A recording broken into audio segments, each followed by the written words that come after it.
Hello and welcome to my channel. In today's episode we're going to be looking at something I picked up in the June Power BI release, which is about the mobile capabilities in Power BI, which I think are very exciting. And the way the desktop is actually creating some of these is incredible. So we'll have a look at those.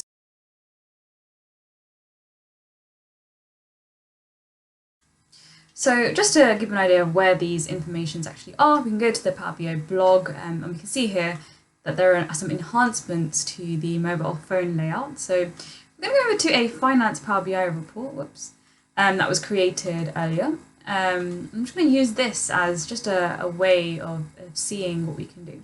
So I'm going to click on this mobile layout and you see straight away I have this much improved mobile layout here. And on the right hand side it's giving me my different visualizations. I can drag some of those onto here. It's almost like a power up, in fact.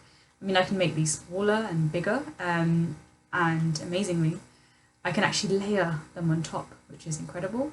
So I can put this like this.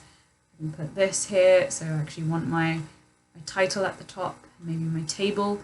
So you can see already, I'm being able to take up a lot more room on the canvas. I can keep dragging this, making this slightly bigger.